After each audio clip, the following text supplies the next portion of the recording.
Hey, how's it going, guys? We're back here on Modern Men. It's Monday somewhere, I'm sure. We're not live, so I don't even know what day it is, but we're going to pretend it's Monday at 10 p.m. Eastern, or maybe I'll drop it at noon. It doesn't matter. But anyway, I'm Carson, and with me, as usual, are my two co-hosts here. We'll go around the horn. Andy, how you doing today? I'm doing better now that you guys are here. We got a fun read to talk about, and I'm looking forward to it. Dru, how you doing? Welcome back. He woke up this week. I did go this week myself, so I can't talk. But Dru, how are you doing? I'm doing great, man. I got a Savage Dragon free last week, and it made me Actually, I read it. I fell asleep on the couch after work and did not make it to the recording. I was actually going to ask, what was your impression, real quick, of Savage Dragon? Me and Andy thought it was kind of weird. You can go back very off the wall. Total thoughts, but I want to get your thoughts real quick before we get started. Very off the wall, and without somebody putting a gun to my head, I probably won't ever read any Savage Dragon ever again. Not to say it was bad. It was just different. It was just like it was a product of its time, and strange enough to keep you interested, but also a little too strange to hook me for the long term. I enjoyed it. I don't think it was good. I think those two things I can separate them in my mind. I did have fun with it, but I'd say overall it was like a 7.2. Oh yeah, so you're probably right around where I was at then. I gave it a 7.5, I believe. So I'm going to look for a book that's rated 7.2 now on the CGC census and see what we can figure out. But there probably isn't one. Tonight, we're going to be talking about some 2021 collecting goals. I brought a top 10 list with me. For some reason, I just made one this year. I didn't make a 2020 list last year, and I didn't really collect a lot of great stuff last year, so maybe making a list this year will change things, but we'll talk about that after tonight's read. But you guys, a couple weeks back, voted upon this read here, Captain America by Ed Brubaker. That's right, we read Captain America Out of Time by Ed Brubaker, Steve Epting. One of my favorite, maybe my absolute favorite Captain America run. We'll see how this one has aged. But Andy, we'll go ahead and start with you. What were your first impressions of Captain America by Ed Brubaker? Well, my first impressions as a reader were, hope everybody viewing right now understands this, just how many different Ed Brubaker and this artist combinations of Captain America volumes are out there. I think there were 9 that I sent you pictures of, and I'm like, okay, wait a second. These guys all are on the front cover. What are we grabbing again? And it was volume 1 here, the Winter Soldier. This was a fun read. I don't really count myself as a big Captain America fan. And from page 1, page 2, page 3, I felt like I was watching a Marvel movie. I felt like I was pulled right in watching a Marvel movie with the way it's written, the way it pans out. And this artist and the way the book's done on Comixology, if you go guided view and go full screen 100%, it looks pretty fantastic on my computer screens. Much better than some of the other reads that I've seen so far. Yeah, it's funny. You messaged me like, what are we reading Captain America-wise for Ed Brubaker? And you came up with all these different options except for the first one. And I was like, oh, I'll go find on Comixology. So I forgot to even add like Out of Time or Ed Brubaker or Steve Epting. I just searched plain Captain America on Comixology, and it was the first hit. So that one made me laugh. I'm sorry. But Dru, what did you think of this one? Big fan. I read it when it first came out. This was about right when I started reading comics again on a regular basis. I think it was probably about a year or so after it came out. I had the trade and read that. And man, I didn't remember how many great dialogue-free action sequences are in this book. Just a whole lot of cat kicking ass. And the art by Steve Epting is really, really killer. I love the characters. I like the fact that the book starts off with the Red Skull, who's just fantastic. And there's lots of twists and turns, and you get to see the execution of Red Guardian, which is pretty great in the first couple of pages. It's just a really great book. I really dug it. Yeah, I remember getting a few copies of this book when it first came out. Not like a few copies of issue 1, but just a few copies of this run. Because there was a lot of buzz around it when it came out. I think 2002, the guys behind the book at that time were John Reber, and John Cassaday actually was the artist on that book. So they had some pretty big art to follow. The story wasn't too bad back in the day. But yeah, like they decided, spoilers, Bucky's not dead. If you didn't know. But anyway, back then, that was a really big deal. That they decided to make this story bringing back Bucky as Winter Soldier, because really, like, there were a couple characters in comics that stayed dead at that time. Obviously, number one all-time, Uncle Ben. Still haven't brought back the Uncle Ben, luckily. No, they brought back Uncle Ben. Uncle Ben came back in the was it the clone conspiracy? Yeah, I mean, there's been clone stuff. There's been alternate I guess it counts. Uncle Ben's and stuff like that, but there's never really been like 616 Peter Parker's Uncle Ben brought back. But anyway, my favorite Uncle Ben is the rice. I knew you were going to say that, of course. Another one, Jason Todd Robin, who was brought back pretty much right around this time as Red Hood. I mean, it's kind of funny how close the timing of bringing back these two characters was, and just the style they were brought back. Basically, like, let's bring him back as a badass, basically. So it was about mid 2000s. They decided to bring back Jason Todd over on the DC side, and Ed Brubaker brought back Bucky as Winter Soldier. So once issue 6 it stands, which is pretty much the final issue of this arc, at least the final issue that I read. I didn't waste too much time with issue 7. It was a really big deal back in the day. So I remember there was a lot of buzz and a lot of craziness following this book right out the first arc. And not to mention that, like, Steve Epting art, like, I didn't think like John Cassaday was not going to be my favorite Captain America artist going forward, but after reading this first arc and going more forward, like, I think Steve Epting's my all-time favorite Captain America artist, at least in the modern day. He's up there, yeah, definitely. Yeah, his art in this, and just like that, there's like a cool reveal page where you get to see Crossbones come in, because they make it a big deal the first time you see Crossbones, with good reason, of course. And he just comes like lurking out of the shadows, out of the sewers, talking to his guys. Like, I think that was like the coolest way to introduce like this, what usually was a tertiary character. Like, Brubaker is pushing this guy to the moon, to use a wrestling term here. So when Epting reveals Crossbones for the first time, we're just like, whoa, hold on a minute. Like, Crossbones is getting this big entrance. Like, wow, this is awesome. So what did you guys think of the art? Andy, I'll go ahead and start with you on this one. Like I said, this reads very well on Comixology on a larger computer screen when you hit 100% and do the guided view, and it goes panel by panel.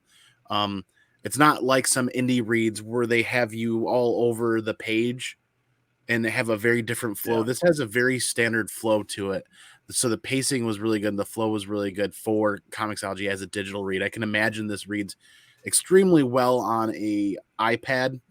I know if I tried to read it on my phone, I wouldn't be able to get to enjoy the art as much.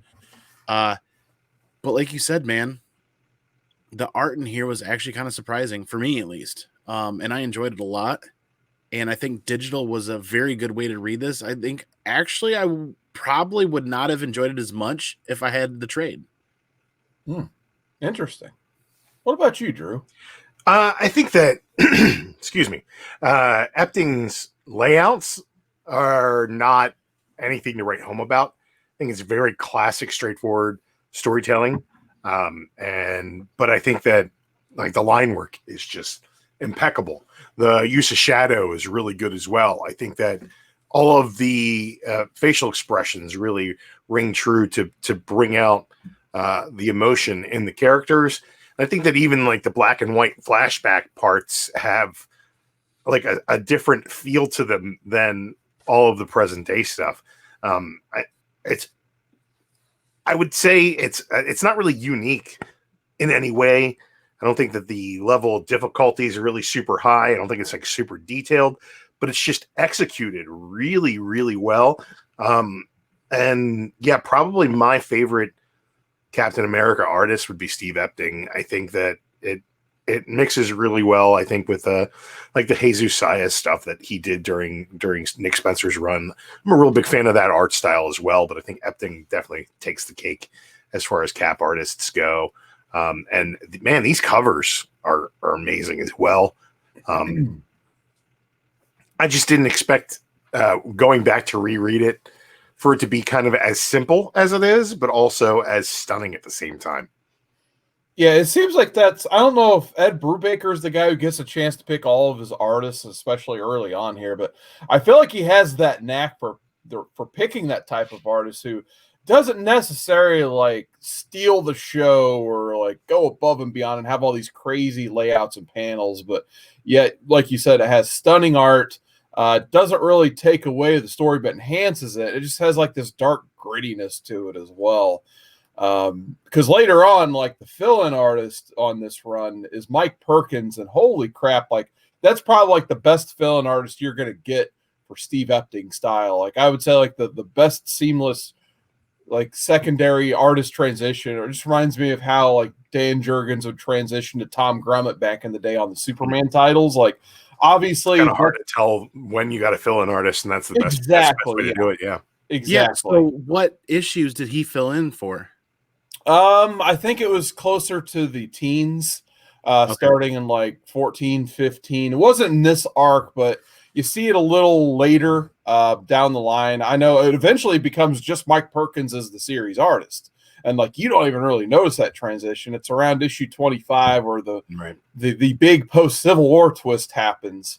But yeah, you get a lot of Mike Perkins down the line, and he is such a great fill-in artist for Steve Epting later down the line. But I've always just really respected Ed Brubaker for his ability to pick those artists. Like Michael Lark's another one that I think he actually does some of the flashback art in this volume here, and you don't even really notice that either. So he could have easily taken over the book as well. But another character I wanted to talk about, obviously, we touched a little bit on Crossbones, but another one who really matters in this run as an entirety is Agent 13, Sharon Carter. So, Andy, do you have any exposure at all to Sharon Carter? Have you ever heard of the character besides her appearance in the movies? Do you know anything about her at all? I don't. Besides maybe seeing her in the movies or maybe in a show here or there, possibly that I'm not aware of, I didn't really at all. And Drew, I know you've probably read a little bit more Cap than this run. Do you have any experience dealing with Sharon Carter in other runs? Yeah, I really enjoy Sharon Carter as a character. She was kind of a bit of the crux of the Dimension Z stuff. And when Cap got old, she got old too. Cap got young again and became, Hydra Cap, and she was still kind of old lady Sharon, which was kind of cool. I dug that. I like her as a character. The Agent 13 portrayal in the MCU has been really good as well. And the fact that she's a descendant of Peggy Carter, his original Boothang, is it keeps it interesting. Yeah, I mean, that's where you always kind of run into that kind of weird territory. And even they touch on it in the movies as well, especially I think it was Civil War, where they're just like, isn't that what's her name's granddaughter or blah blah blah, or she's like, yeah. And at this point, when you get introduced to her or reintroduced to her in this book, they've already dated. They've broken up because they're both larger than life characters, and it would kind of never work on normal circumstances anyway. But yeah, they're kind of just exes, but they still have to work together and all that stuff. So I really like the chemistry between her and Cap in this, that they don't really force anything in there, at least at this point in time. So they really do have a good relationship here. And then they're both dealing with Nick Fury, which who wants to like Nick Fury anyway? But he's just standard Shield director at this point. But Cap, he seems a little burned out on just everything once you get into the story. He's calling Sharon a WMD to start off. It's like, you're real, right? You're not one of those life model decoys. And she's just like, come on, really? We're going to go there right off the bat. But the second you get into the story, I guess like we really haven't touched on where this story takes place in the overall Marvel continuity. So I believe, if I remember correctly, and Drew, you can correct me if I'm wrong, this takes place pretty much like right after Avengers Disassembled, I think, because Sharon is kind of talking about, all the crap that has hit Cap's life, and you kind of see like in a little bit of a flashback where he's like hanging out with Clint Barton Hawkeye, and then he's hanging out next to a grave for Clint Barton Hawkeye. So that pretty much tells me it's right after Avengers 503, which I think was the last issue. Maybe at the same time, or maybe right before New Avengers, when obviously him and Tony reformed the Avengers with Wolverine, Luke Cage, Spider-Man, and all of that. So, I mean, Drew, do you have any other notes on New Avengers and Avengers Disassembled? Yeah, I mean, Avengers Disassembled was basically their way of taking the Avengers and shaking things up. New Avengers was Bendis coming in, and back when that was a positive thing to say about your publishing line, Bendis is coming and he's going to be doing something fresh. And New Avengers was just a really great way of putting that team back together. But this was also around the same time as like Secret War. Yeah, that's right. Like the pre-Civil War, and not too far before Civil War. So you're getting a lot. This is what I would call probably the golden age of Marvel heroes. Not golden age comics, but like this was a prime time to be reading Marvel comics.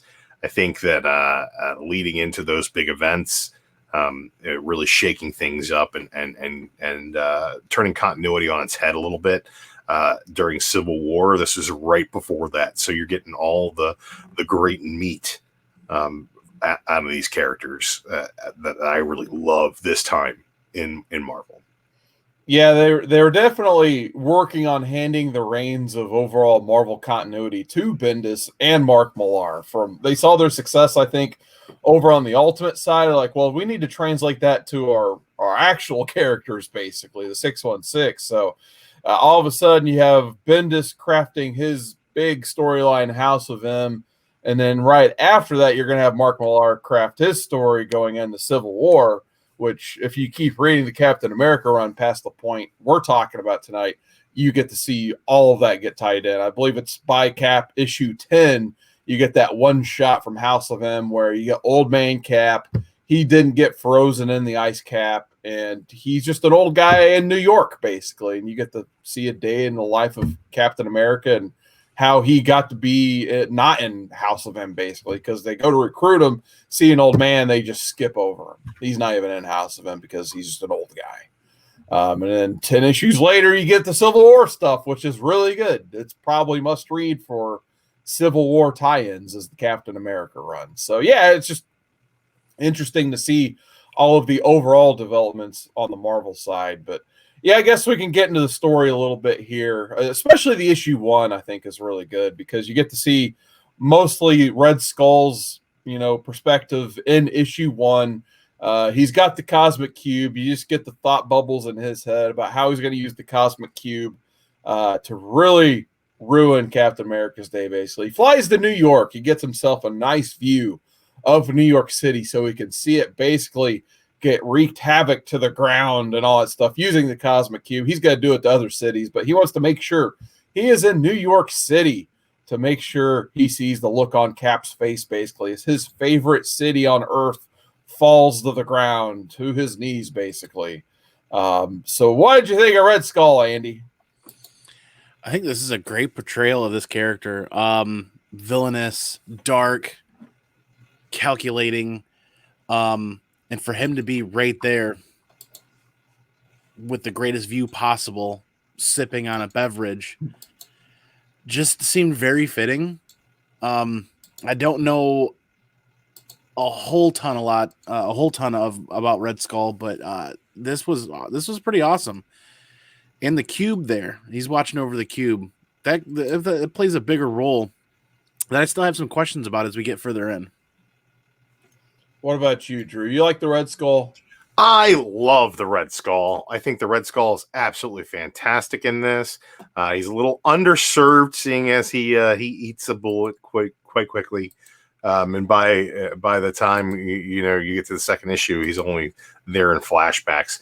I think that some of my favorite Red Skull stories include the fallout from Uncanny Avengers leading into Axis, which, say what you want about Axis, but you got a Red Skull onslaught with Xavier's brain inside of his head, which is pretty freaking amazing. There's just so much really great Red Skull stuff. And if he gets the opportunity to screw with Steve using the Cosmic Cube, you're going to get some great storytelling. And you get that through all of Spencer's run on Steve Rogers' Captain America leading up to Secret Empire. That's all Red Skull with the Cosmic Cube dicking around in Steve Rogers' reality. So, if you think of Captain America, you have to think of Red Skull in the same way you think of Batman. You hear the Joker's laugh right away. When I think of Cap, I think of Red Skull. He's the ultimate Cap villain. Yeah, I agree. So going back into the story here, you kind of get some backstory with him and what's going on with the Russians. There's a Russian character we follow here as well. You kind of have to see his fallout from this World War II going into the Cold War and all that stuff. And I kind of like the perspective of Cap and Bucky later down the line as well, where you get to see them actually working with the Russians and why it was so dreadful to work in Russia during World War II and, being on the front lines with them and really how, preparing you on how Bucky became the Winter Soldier, basically. Why the Russians basically had Bucky and made him the Winter Soldier. That's got to be the next arc. But you get that background. But going back to what happened in issue 1, as, the grand scheme of Red Skull is unfolding, he is basically right then assassinated by the Winter Soldier. So he only takes pretty much one sniper bullet. And yeah, that's where issue 1 leaves off. So what a cliffhanger to make you want to buy the rest of the series right out the gate. Just seeing, one of your most infamous Marvel villains assassinated before your first issue is even done. So I thought that was a really cool way to get you into this run.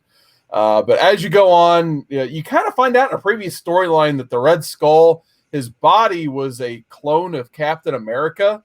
So I thought that was pretty interesting. I can't remember exactly which storyline that was, if it was the John Nay Reber, John Cassaday stuff or something in between there, basically. So that's kind of where Nick Fury starts throwing up the red flags, wondering if, Steve Rogers was actually there. Was he the one who pulled the trigger? Because obviously, since that was a clone of his body, that's where all of his DNA and all that stuff comes in. So it kind of creates almost that distrust between Nick Fury and Cap right off the bat. So what did you think about the relationship between those two, Andy?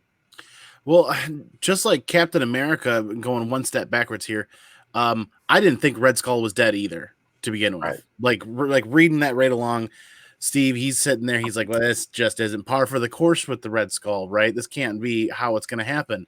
And you laid it out pretty well right there. It's creating that discourse in there, that distrust between him and Nick Fury.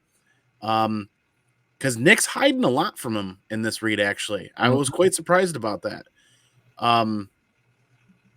Yeah, you can kind of feel that tension build throughout issue 2 and 3, I think. Oh, yeah.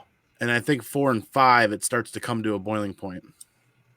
Yeah, and I thought it was kind of interesting, even in 2 or 3 issues later, where there's this incident where Cap has to go check a couple gravestones because the people who replaced Cap had their gravestones smashed, basically to distract Captain America. But when he has to go do that, Nick Fury calls in Agent 13 for her own separate mission. So, and that's never really touched upon at the end of at least this first arc. Why would Nick Fury make the phone call then? He had to have known about those gravestones. And yeah, so after that one, I'm just even I don't trust Fury at that point. But Drew, what did you think about Nick Fury and Cap's relationship? Well, I think if you're surprised by the fact that Nick Fury is keeping secrets, see, you don't know that much about Nick Fury. The guy is one big walking secret. That's his deal. I love the fact that the gravestones were of the Spirit of 76 and the Patriot. who did take up the mantle of Captain America for some time. And right before that, you see the assassination of Nomad, who went as Bucky for a number of years as well. So I like the fact that they're delving through this history and just screwing Cap the whole time. Now, I got to stop everything, Drew. Like, when you lean forward behind your head earlier, I noticed this beautiful Jim Steranko Nick Fury piece. Can you tell us a little bit about this? Yeah, this is a print, a Shield print that I really love the line work on. And Steranko was at a local shop in Baltimore, and I got him to sign it. Yeah, there's a lot of really great stuff in here. Just old Shield stuff. You know, some dinosaurs and you know, some really cool stuff with all these villains, all these classic Shield villains, helicarriers, all kinds of cool stuff going on. I enjoyed it. Steranko is one of my favorite artists of all time. Oh yeah, I was gonna say I got the Spirit of America up there. That's not going back up there anytime soon without me. I was gonna say if I take mine down, it's with it. Yeah, I just had to drop everything. I was like, oh my god, Steranko! Like, obviously one of the best Captain America, and obviously Nick Fury. Oh yeah, those Nick Fury Agent of Shield books from the early 70s that he did. Just so many really, really great covers, so many really great, interesting layouts, and collage style pieces within the books themselves. And that's why I was like, this collage style piece just screams Steranko in a way that a lot of his other stuff, it's just like, you know, big Cap pieces. And this really spoke to the way that his art influenced the books in the 70s. Absolutely. And yeah, it's like those are probably some of it may be my favorite Silver Age covers ever. Definitely. For sure. So if you're making collecting goals, which we'll talk about in just a bit, and you need some good Silver Age books, get those Agents of Shield books, man. They're great. Yeah, and you know what? Not to go too far off topic, they're reasonably affordable compared to some of the other stuff that came out at the same time, and just quality wise. Reading through those stories, they read. You know, we've read a lot of books here on Modern Men that, you know, came out in the 80s and feel like they're in the 70s, or came out in the 90s and feel like they're in the 80s.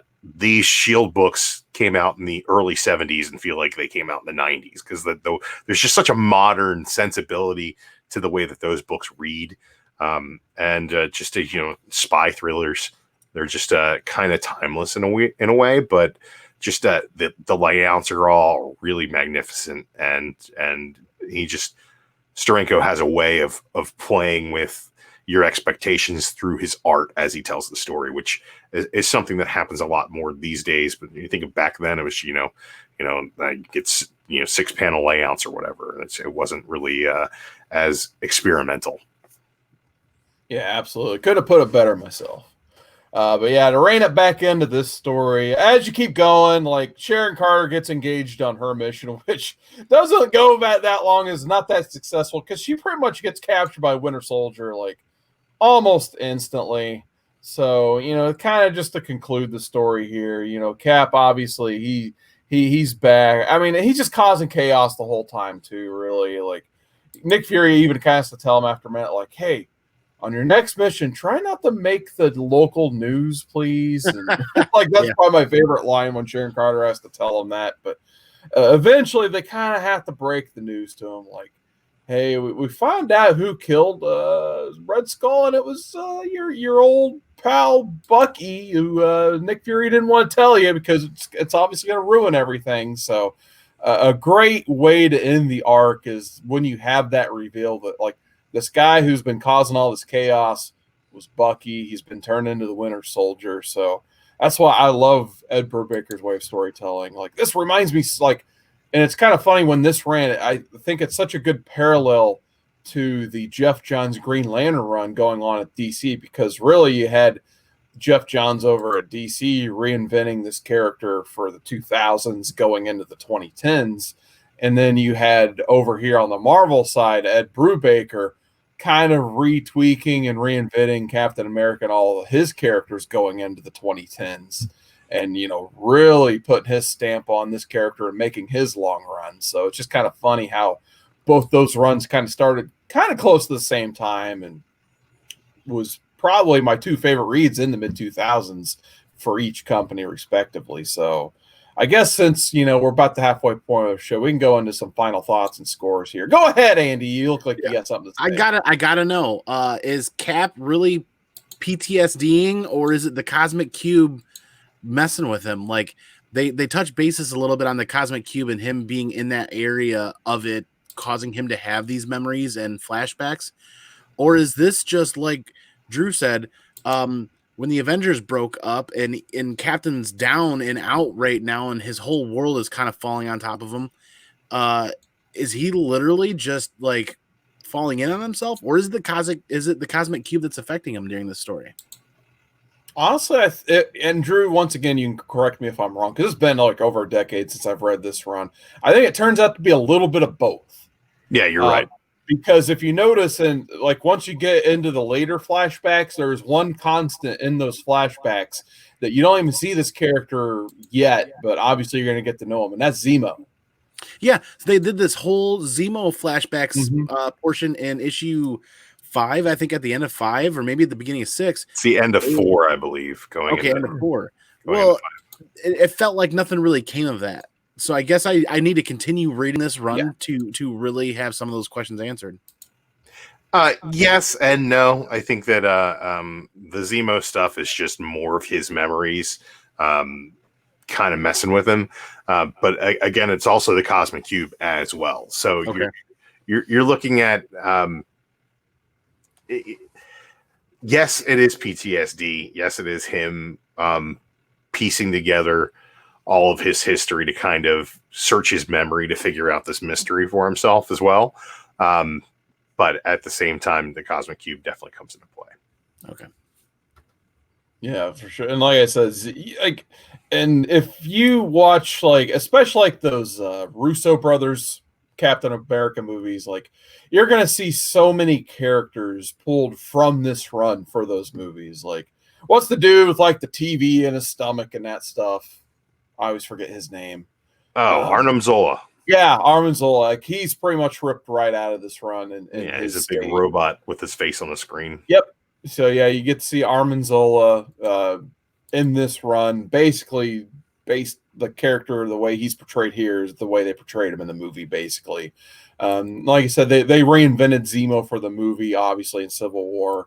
I think for the better. Actually, I think he's one of my favorite, most underrated MCU villains. I hope we get to see him again at some point because he won.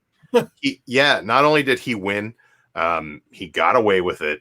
Yeah, and Zemo will be back and in full costume in the Falcon Winter Soldier TV show. So, and that's coming out like 76 days. Yeah, sweet. That's awesome. Yeah, can't wait. Then of course, Red Skull, you see him in there too. But yeah, if you like the spy thriller that was Winter Soldier and then the roller coaster that was Civil War, you definitely want to stay on for this run. I think a lot of the best Russo brothers Cap storylines from the movies were pulled from the Brubaker stuff. So that's definitely my recommendation. Just keep reading. I highly recommend this. But Andy, what are you giving this for a final score? What are your final thoughts here? Okay. For a little more detail, I'll say that the layout I felt really good about. I felt really comfortable with the layout. There were a couple of times that the pacing felt slow to me. But this is excellent Brubaker. I felt like the reading was great. The art, like you said, he did a great job picking them. And I'm going to have to go 9.0 because I did kind of feel like I was being pulled into another Marvel movie, but it wasn't a super exciting blockbuster for me. It was like a 90s action kind of flick with Captain America. I had a great time with it. I enjoyed it. At the end of the day, it's one of those things where if I bought it brand new week to week and paid full cover price, I kind of wish I would have grabbed it out of a dollar bin after the fact or waited for a trade. You know what I mean? That's exactly what I did. Exactly what I ended up doing. Dru, what about you? How do you score this one? I'm gonna give it a 9.6. I love this story, and I think the only reason I'm not going to give it a 9.8 is because this story sets up so much more going forward. It's a piece of the puzzle and not the whole shebang. But I think that it's the best piece of this puzzle. And this used to be my favorite Captain America run. I will give the edge to Hydra Cap and in the Nick Spencer's Captain America, Steve Rogers Captain America story, leading into Secret Empire. But man, I love this, and I think that the best Captain America that we've gotten in forever is the movie Captain America, and that all stems from this stuff. Absolutely. I think for me, I think when I go 9.4 on this one, it wasn't like the be all end all greatest, trade of 6 issues ever. But for me, like I said earlier, I think it's kind of like you had Green Lantern Rebirth going on the DC side, and this was their equivalent to that basically. And what I mean by that is like this is you get your artist, you get your writer, and you let them have a big awesome run. And it starts here basically. So you get Ed Brubaker really laying all of his seeds that are going to blossom later down the line with all the villains that are kind of low-key introduced in this. Obviously, Red Skull's like the big one they throw in first, and then he gets just snuffed out immediately by your newer, even bigger and badder character that they're really, really going to run with, and Winter Soldier, of course. And then just the way that Cap is integrated into this whole thing. And just the twists and turns you're going to see down the line, especially like once you get past issue 25, all bets are off.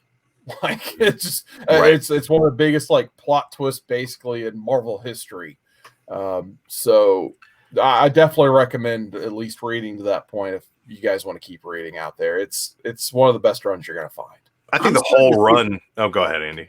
I'm starting to see a pattern here, honestly. I'm seeing a pattern where just reading the first trade doesn't necessarily give it a fair handshake. You guys have read further beyond. Your grades are a bit higher. I've only read the first trade. My grade is a tad lower. And I felt the same way about some other reads in 2020 where I've read further on in an indie book and I gave a really high grade, and you guys have read the first trade and you're like just slightly under. You know what I mean? No, that makes a lot of sense. But I think that this run itself, the reason why I love it so much is it's pretty much a greatest hits album. Brubaker goes in and he's like, what makes Captain America? Okay, who are Cap's villains? All right, what is he fighting for? What is something from his past that would cause him to experience turmoil and elation at the same time? Bucky coming back is definitely that one thing, and that is the big crux of this arc is Bucky coming back. And I think that you get all of that and why it's so important to him within this first arc. But at the same time, I think that it's like you pick up an AC/DC greatest hits album, right? And you got Thunderstruck and You Shook Me All Night Long and Hell's Bells. And then it's like, well, wait a second, there are 40 other songs on this album.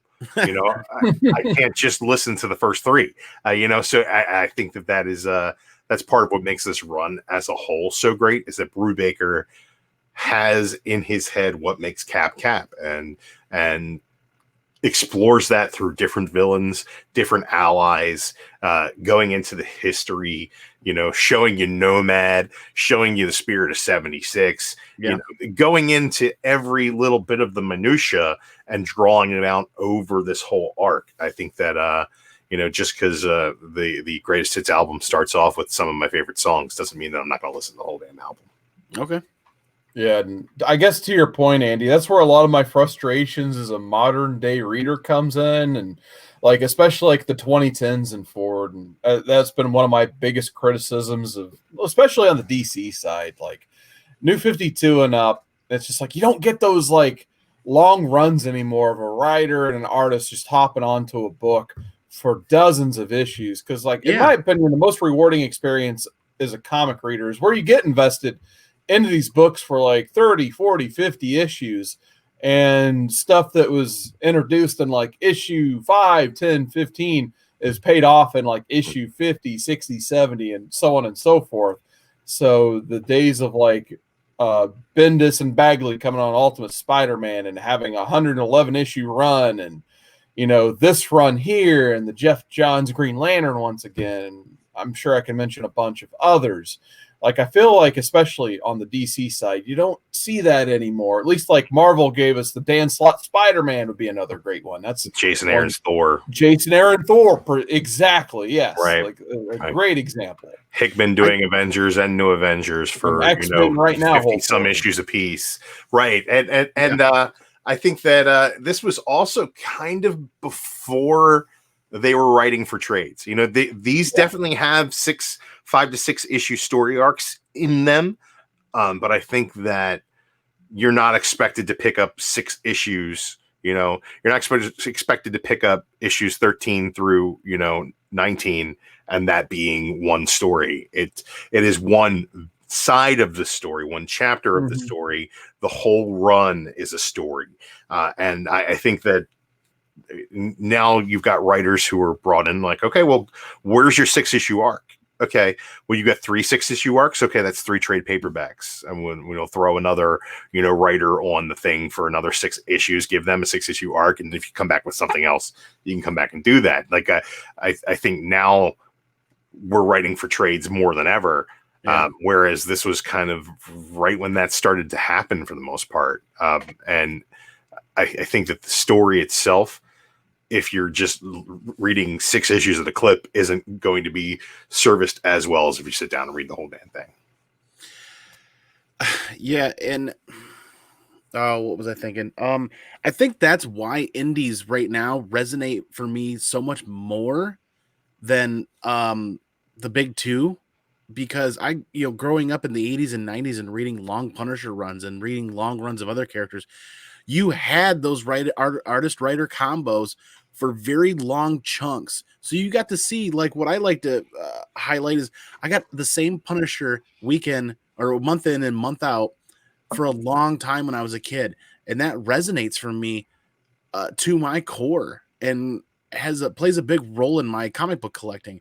Whereas now I feel like thankfully reading Hickman's X-Men was fun. What Donny Cates is doing is I'm still getting that same Thor. I'm still getting some of that same Venom, and thankfully it's going as long as it is. But there's a lot of other stuff that's new and that's out right now where it's like, I feel like they swapped parties so frequently that I lose touch and contact with what I was into in that moment. It's still the same character, just different enough that it doesn't resonate with me like it was a month ago, so to speak. Sure. There's pluses and minuses to that. Like, say what you will about Tom King's Batman. It's got its super fans and its super detractors, but at the same time, it was consistently kind of the same deal for a very long period of time. So if you got something that's being poo-pooed that is consistently the same thing, then that looks at, it's like, well, let's switch this up, get some new blood on the damn thing. But at the same time, that kind of consistency is going to please fans of that creative team. So yeah, I'm absolutely with you there. I think that even though Venom for me has kind of really fallen off leading into this Null is Coming stuff, the fact that Donny Cates has been steadily on Venom and building his own world over there kind of gives it the feeling of something that has a little bit more meaning. I love continuity. I'm one of those guys who wants the story to continue, wants you to build upon, what you've already put out there. So that's one of those, he's one of those creators that just, he takes the story and he makes it his own. Do I wish that his Guardians of the Galaxy run ran more than 12 issues? Hell yes, I do. I like what Al Ewing's doing now, but it's not the same thing that Cates was doing. Agreed. It's what he's doing on Thor is so kind of divorced from what Jason Aaron was doing for so long that I see as kind of a breath of fresh air, because I read Jason Aaron's run on Thor for 6 years or whatever it was. So over the course of, 4 different titles in the same run. There are pluses and minuses to having a steady creative team. But I really like the fact that at least one writer was on this cap run. The art got switched up a little bit here and there. Fill-in artists, they did their job, but the writer, the story, the voice of the damn thing stayed the same throughout. Yeah, I was gonna say the last noteworthy run I can really think of in the 2010s on the DC side. I was gonna say Snyder and Capullo's Batman, the one that people absolutely like. I agree. Well, and the thing is with Snyder and Capullo's Batman, it starts with New 52 Batman #1, and it goes all the way through Death Metal #7. Like that's like they even Snyder's the Perpetua stuff and all of his Justice League stuff. Most of that spins out of his Batman stuff. All the Dark Knight's Metal stuff was all about Dionysium, which was the end of their Batman run, and it was the element that brought the Joker and Batman back to life. There's so many different threads that carry out through the other stuff that they were doing that you can't help but read it all as one damn run. Yeah, absolutely. So let's go ahead and break off and talk about tonight's topic. We're going to talk about some 2021 collecting goals. So I figured why not for the first episode of 2021. I can't believe I'm having to say that already. 2021. Oof. That's going to take some getting used to. We got some collecting goals we made. So I went ahead and made a top 10 list, which I'll cover in a second. But Andy, I saw you had a whole notepad there. What is on that notepad, Andy? Homework. Everything and nothing. I am terrible. In the beginning of 2020, I promised myself that I was going to utilize this great energy from the community and build hunt lists and goal lists and stuff like that and organize myself. I did not. I left my list half finished in 2020. So, I definitely have a lot of notes here. I'm working on a lot of lists, and I'm definitely focusing on some goals for this year. Nice. What about you, Drew? I know we're only like 3 or 4 days in, but I take a complete opposite approach. I take the complete opposite approach. It's like there are runs that I'm trying to complete right now. My Ms. Marvel run, I'm looking to complete that. I'm missing like 2 issues. My Captain Marvel run, I'm missing like 4, I believe. And the original Marvel, the real Captain Marvel, that run, I'm missing a couple books. I'm missing a whole bunch of X-Men under 80, under 90 right now. I just picked up 81 last week. So that's on my to-do list. I want to get X-Men 1 through 90 that I've got a few here scattered throughout there and GSX. And that's really all I'm really looking for the most part. If I go and I buy issues, it's, I'll find something on the wall at the shop. I'm just like, oh, that's beautiful. What's the price on that? Can I get a deal? Can I make that happen for me? But I don't go into collecting to really have a set list of things that I'm hunting for the year.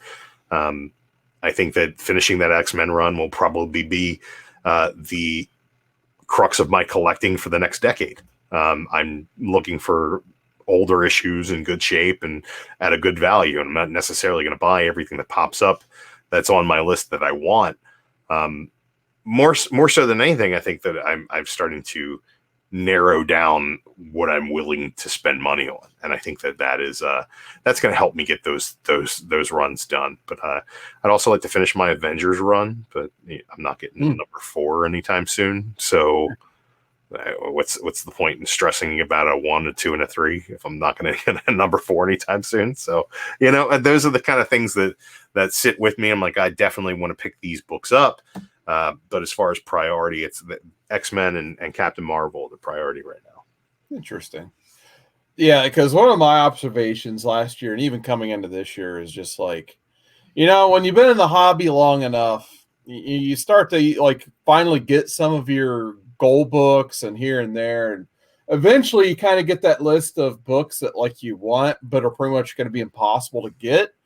And then you pretty much have all the other books you want. So you kind of have that nice little middle where you're like, maybe I can still get that book. So I'm going to put it on a goal list of some sort. So it kind of becomes harder and harder every year to really make these lists, because either something you consider completely unattainable, which pretty much the list I came up with for the purposes of this is almost all of them are kind of getting there, or you've just have already had them. Like at that point, you just have obtained them one way or the other, and you really put your effort into it, or you just got lucky in the case of me, basically, in most of my cases. So I'll go ahead. I'll bring up my list here, and you guys can let me know what you think about it and how crazy I am to make this list. And I guess, note one for my collecting, obviously, I like the Ninja Turtles. I got my Token Razor NECA figures back there.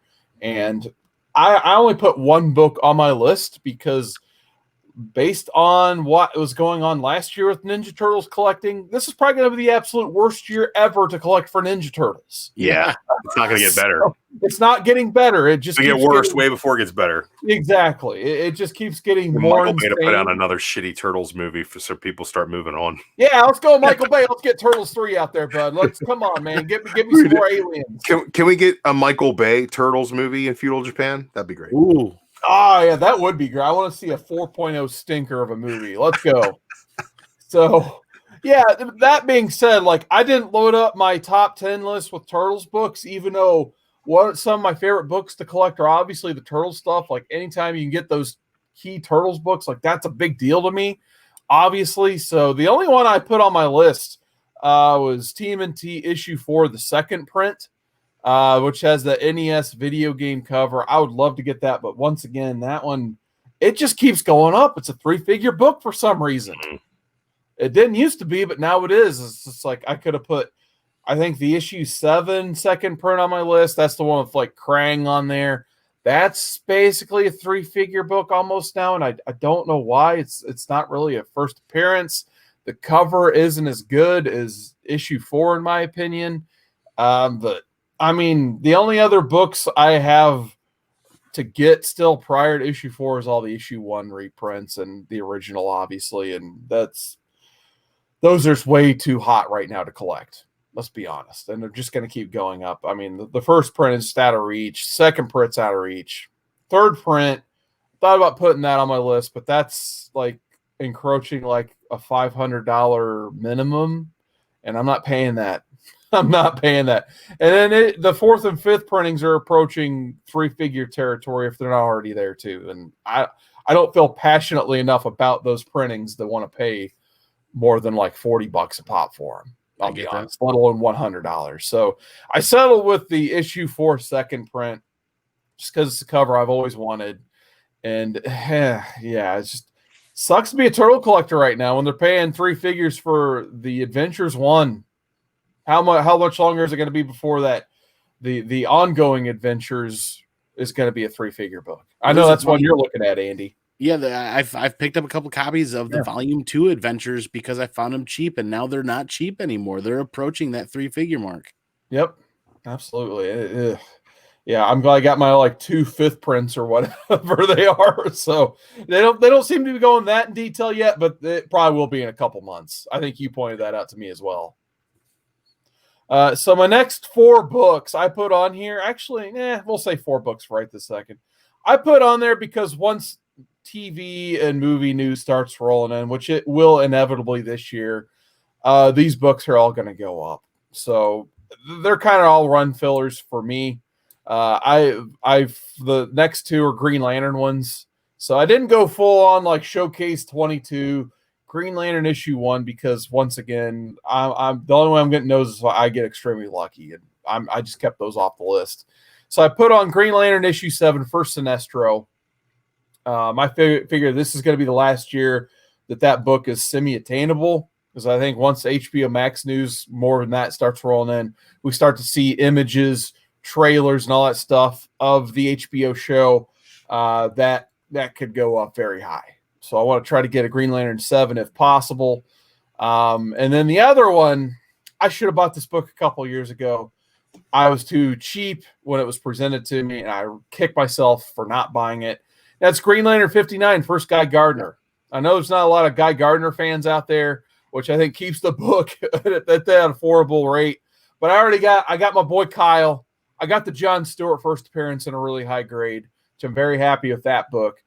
So the natural next book to get would be the First Guy Gardner, that issue 59. I could have got it for $50 a couple years ago, in decent condition, but it was just at the time it was above what I was willing to pay for any individual book. Should have just paid it because I was a cheapskate, but yeah, it's one of those books, and basically if it's great, it's 3 figures. You may see it 2 figures if you buy it from the right person, but it's one of those ones. Once again, that show comes out, you see the images. They haven't really talked about Guy Gardner being on the show too much, but if you have a series of Green Lantern, it's inevitable he's going to be on that show. And then the other 2 books I was talking about, once again, once the movie news starts to trickle back in, these books, they're just going to skyrocket. That's X-Men 94 and X-Men 101. So, Drew, I don't know if those are on your kind of radar. I have as well. 94 and 101. Nice. Yeah, I'd like to upgrade my 94, but I'm not super concerned about it. But those are not on my list as of right now. GSX number 1 is that big number 1 on my list, and will be until I have it. And then when I have it, an upgrade copy of that will probably be on my list until I have that. X-Men number 1 is definitely on the list. Those are like the last 2 big X-Men keys that I need from that Uncanny run. Beyond that, like the one thing I'm really hunting for right now that I have a copy of, but I want an upgraded copy because I have a ratty fucking copy of Ms. Marvel 18, which is the first Mystique. Oh, okay. I'm looking for a high grade copy of that. Just for my Ms. Marvel run more than anything. I'm not a huge Mystique collector. I'm a fan of the character. I think Raven Darkholm's fantastic character. And that first blue appearance in Ms. Marvel number 18, my copy is probably like a 2.0 tops, and I'm looking for something a little better than that. I think my other Ms. Marvel keys are pretty solid in their condition, and I'd like to definitely upgrade that issue. So it's like, as far as like specific things that I'm looking for, GSX number 1, X-Men number 1, and a cherry copy of that Ms. Marvel 18. And what's the sensational She-Hulk issue with the beach ball? 40. That's what I'm looking for. I think it's 40, but I'm looking for an upgrade on my sensational number 1. I'm looking for the beach ball issue. And beyond that, man, I think I'm pretty much done with all those keys in that area too. Nice.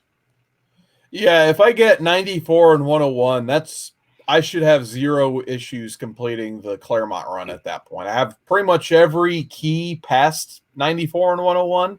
It would just be getting those sub 100 issues, basically, the 110. That's what I'm digging at right now. It's like I said, I got that 81. I got like I think what's the first Sauron? I have that one as well. But there's a few under 100 that I definitely need to fill out. Yeah, luckily I've been able to get first Gambit. I obviously got my giant size. First Jubilee. I wouldn't mind upgrading first Jubilee. Mine's kind of beat up. I might have a nice looking copy of that. Let me look. I got obviously I got several Mr. Sinisters. I got pretty much all of the Jim Lee run of the Uncanny stuff. So pretty much, yeah, all I would need is 94 and 101. I could piece together the rest real easy.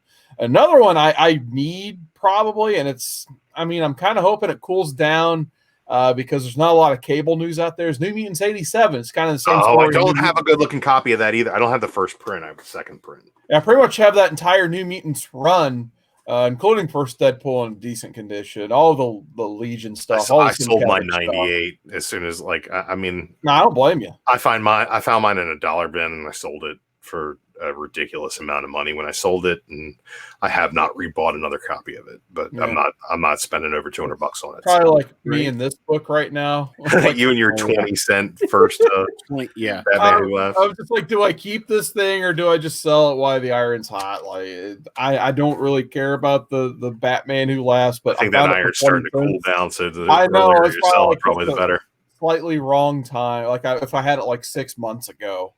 Obviously, but hey, it's cheap enough. Like it doesn't really matter. But yeah, New Mutants 87, that nice first print. I would like to at least have that so I can complete all of the New Mutants. Like I could probably get all 100 of those otherwise for 50 cents to $1. Otherwise, no problem.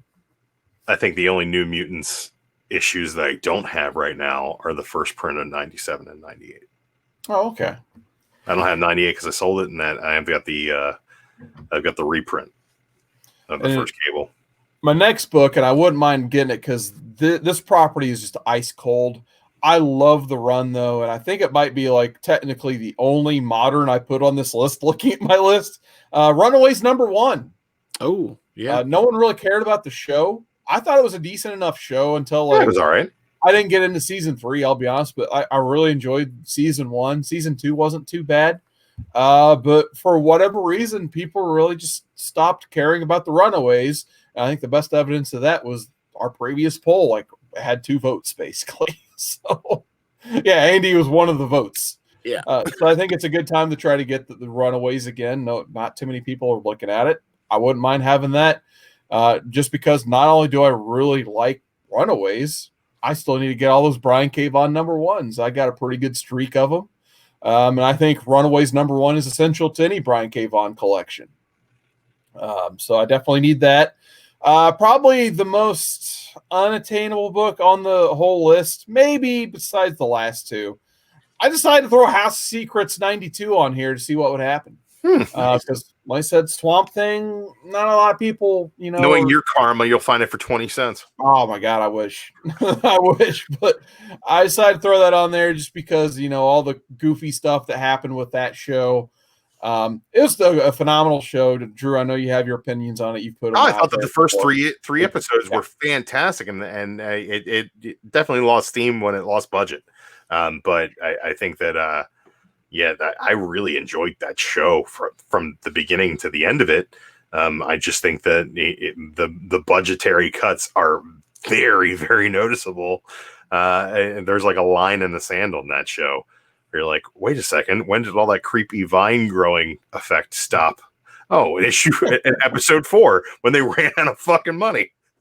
But I really enjoyed that show. I thought the first 3 episodes, of course, were just really eerie and creepy, and all the characters were spot on.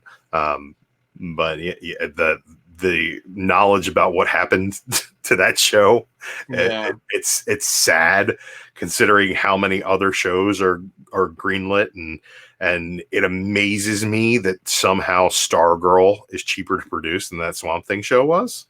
That's crazy. Isn't that crazy? It's a good looking show. Look, I'll tell you this much right now. Anybody out there who's not watching Stargirl and you have the HBO Max or the DC Universe app or whatever the hell it's on, watch that shit, because even though Jeff Johns is a hack, he put together a really great show there. Yeah, that's his heart and soul right there, is that Stargirl character. So he wasn't going to mess that one up. He spent all of his time messing up Wonder Woman 84. Yeah.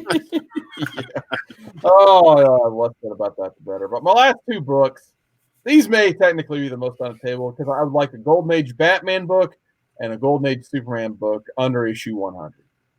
I've never gotten anything that old, Superman, Batman, but I wouldn't mind at least one Golden Age. I don't even care if it's a key or not. Obviously, that would be great to have a Golden Age key, but that's not going to happen. So I wouldn't mind just having a Superman and a Batman for the Golden Age. So that's pretty much like my book-oriented goals. I guess collecting-wise, I can already tell you I'm not going to spend as much money on weekly pulls this year. I'm already down to like so little that, like, I actually went to the shop after a few weeks of not being there, like last Wednesday. Like, I'll go at least one more time before 2020 wraps up. I only had 1 book in my pull.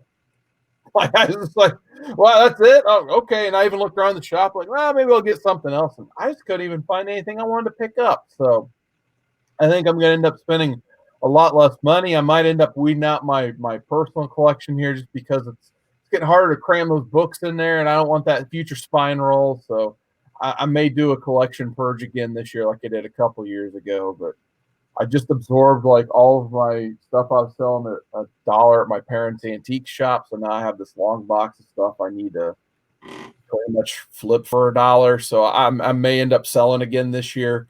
We'll see. But other than that, you probably heard enough about my goals. Andy, you want to talk about your notepad and what you got for your goals this year?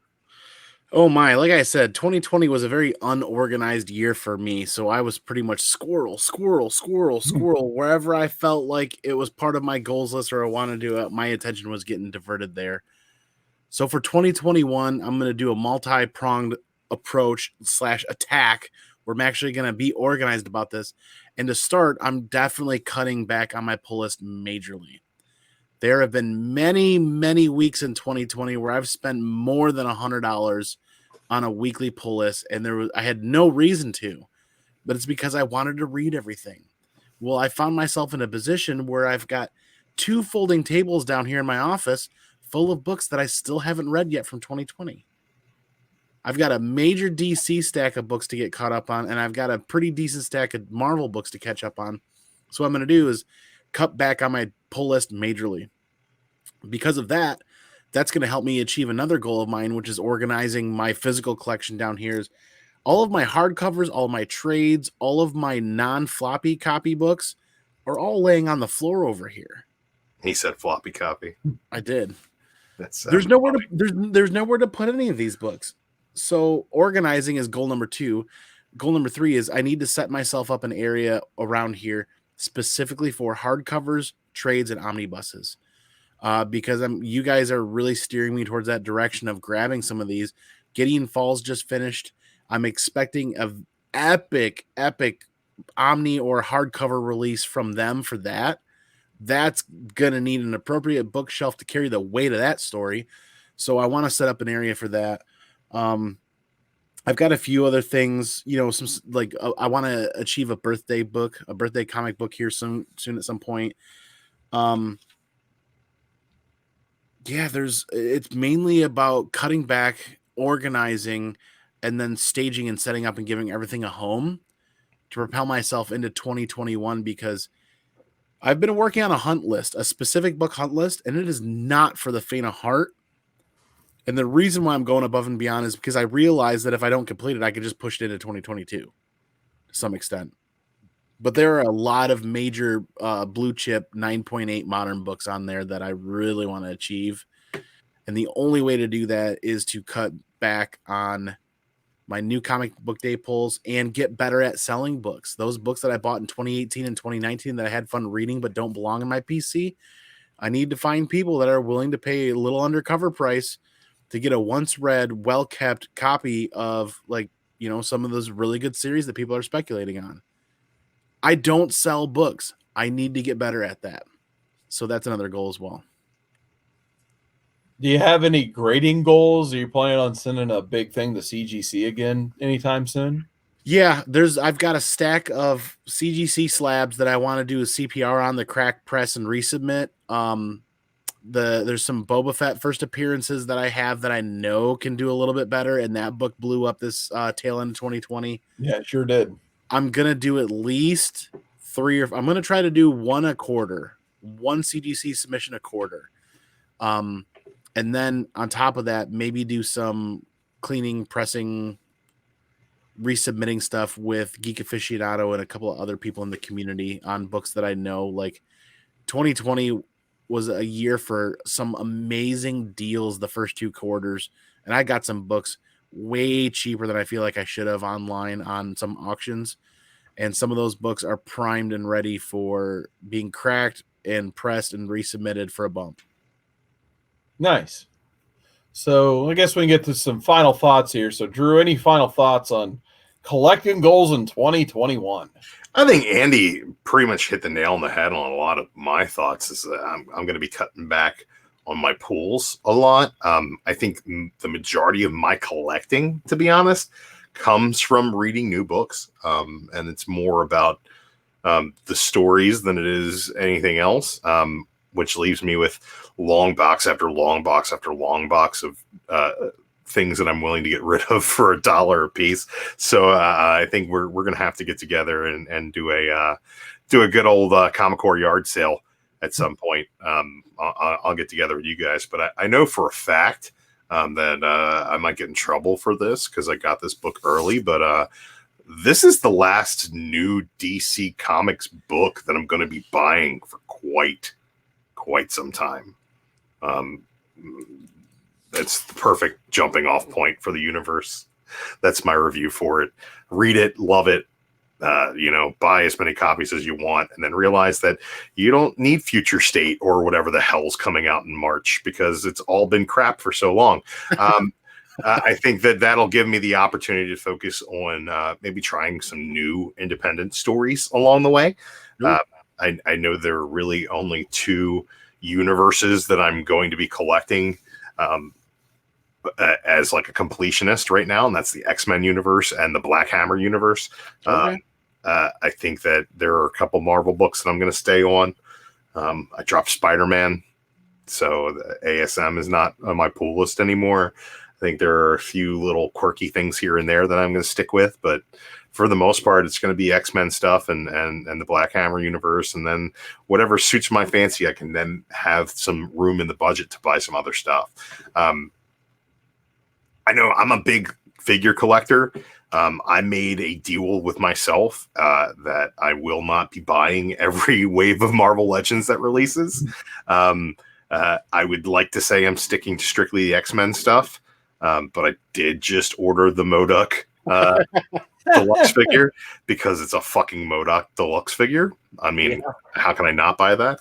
There are going to be things that I pick up that are just things that, really, really appeal to me. But as far as like things that I'm hunting for, there are literally 100 books that I need to complete my collection and be completely satisfied. And most of them are pricey things that I'm not going to find every day. I'll still be buying every time a iconic cover from the 70s shows up in super cherry clean condition. I'll try to find a deal on it and pick those things up because I think the Bronze Age is really the next thing to pop. But beyond that, I mean, just trying to, I've said it a million times is make sure that I have a collection and not an accumulation, and really curate the way that I'm spending my money on these things. And I mean, my stuff's all organized right now, with the exception of a stack of maybe 40 books that need to be folded in. And I need to start going through those organized books and pulling out things to get rid of. So I've got a lot of stuff over there that people probably want that I don't, and we need to figure out a way to get it out of my house and into their hands. Nice.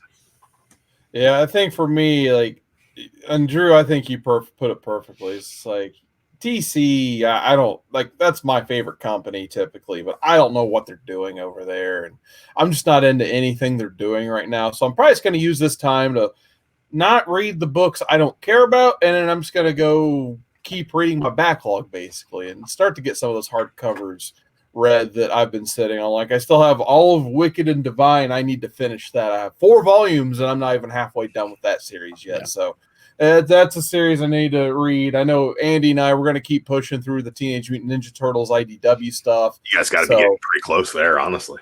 Actually, I think we're just crossed the halfway point. That's pretty good. That's pretty good work there. No, yeah, there's a bunch to read there still. What else is there to read in my collection? I do want to read all of the Neil Gaiman Sandman at some point. I got both volumes of that still to read. Scalped by Jason Aaron's another one. I still need to read. I kind of want to try to read all the way through Gotham Central. Speaking of Ed Brubaker, Greg Rucka there. I mean, there's a bunch. I could list them. Gotham Central is a good one to read right alongside Gotham City Sirens. Two great runs there that really go well together. Actually, I think I have that hardcover as well.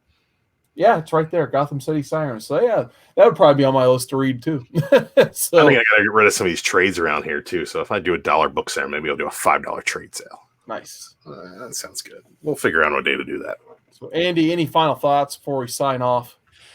I just need to push forward, knuckle down, and do a better job than I did last year, because last year was an epic year as far as my personal collection and gains and what we were able to accomplish. And I feel like if I put my nose to the grindstone, so to speak, 2021 can be just as good, if not better. Nice. All right. So next week, speaking of reading goals, Andy flipped his wild card last week, so we didn't have to come up with a poll. So we're going to be reading Batman Year One, which I'm really excited about. So Drew, have you read that one before? A long time ago, and it's like Jim Gordon cheating on his wife, Batman falling down a lot. Right? Am I right? Kind of, yeah. It's kind of spoilers, but you find out about this stuff real quick. So don't worry too that's much, not a man. spoiler. Come on, man. Yeah, I guess we did read Dark Knight Returns, which he's with that one character anyway. But yeah, it's a good refresher. Like if you've read Dark Knight Returns and love Frank Miller's Batman style, like this is probably the next thing you would want to read, basically. And especially if you like Daredevil Born Again, it's the same creative team, so it's pretty much win-win if you're a Frank Miller fan. So Andy, you looking forward to that one? Yeah, you said Daredevil Born Again creative team, and I really enjoyed that creative team. So to see them do this take on Batman, I'm really looking forward to it. And like I said, I'll remind you again, there is an animated movie, and it has the dude from Breaking Bad as Jim Gordon. So that's kind of cool, right? I'm actually watched that before. I'm writing a note down right now. Yeah, it's probably on Max or DC Universe if that's I just canceled Max. What? You cancel Max? Max.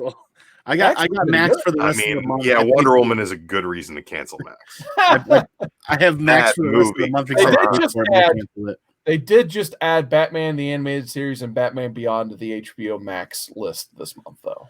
That is true. And there's some good stuff on HBO Max. I'm watching The West Wing right now. Oh, nice. They did just put it in West Wing. So, Andy, where can people find you? Dude, you guys can find me here every Monday night on Modern Men, reading some of the best reads out there in the world. You guys can find me on the Wednesday show, hanging out, laughing up, having a good time. And you guys can find me on my own channel doing random stuff, which I have a holiday giveaway going on right now. It is free to enter. Go check it out. Comment in that video that's right on the front of my page. There are 3 mega boxes going out, and they all contain slabs and lots of other cool stuff. Check it out. And you guys can find me on the Pinkies Out podcast when we can get a chance to do another episode. What about you, Drew? Where can people find DruManchu? You can find me at work way more than I thought I was going to be at work recently. Beyond that, right after this recording, you can find me entering Andy's giveaway so I can get some free books. And then I'll be around otherwise throughout the week, doing some stuff here's and there's. Hopefully selling some books sometime soon. Yeah. We'll have to set that up. Chad keeps telling me to do it on the channel, so maybe we'll do it on the channel. You can find me if you search cwoodard19 on Twitter, YouTube, Instagram. I'm on all those mediums. I'm still kind of taking it easy after the holidays on my channel, so you probably won't see too much there this week. But where you can find me as well, the Comics of the Atom podcast. Mike and I just recorded another episode going into Monstrous issues 2, 3, and 4. Oh my God, that is a very heavy series to digest. Let's just say that. Very dense. We gave our 2 cents on Wonder Woman 84. So if you're interested in hearing our take on that, head over there. Spoilers, it's pretty negative. So yeah, we had some fun there, and I think we're going to retweak the podcast coming up soon. It's going to be more topic based and less, 3 or 4 issues read based, because after he had to do his research for Monstrous and basically do all that was a lot of work, and I don't blame him. So yeah, that was crazy. But yeah, check out Comics of the Atom and go ahead and support that podcast and leave a like over there on iTunes or any of your favorite, Audible style podcast format gimmicks. But yeah, and actually this Friday, we're going to have the Comic Core Friday show. I think we're all going to be back in full swing. We're going to be reading some of those DC Future State books and talk about, are they going to be great? Are they going to be terrible? Find out Friday. We'll be talking about them then. Yeah, spoiler from Drew. He's probably read them all. And I haven't read them yet, but I am not looking forward to them. And then, and we'll tell you from the future right now, also on the Comic Core, you're going to watch Does It Suck? Featuring Catrin Figures and the boss Annie Banks. So one of probably my favorite show out there on the Comic Core right now. Does It Suck? That they're talking about Monty Python. Spoiler, that movie doesn't suck at all. I don't know why, but yeah, they're going to tell you how good it is. So definitely check that out if you have not already. It's in my top 10 movies of all time. It's a great one. It's fantastic. But yeah, until next time, guys, big thanks for catching the episode. We'll see you next time.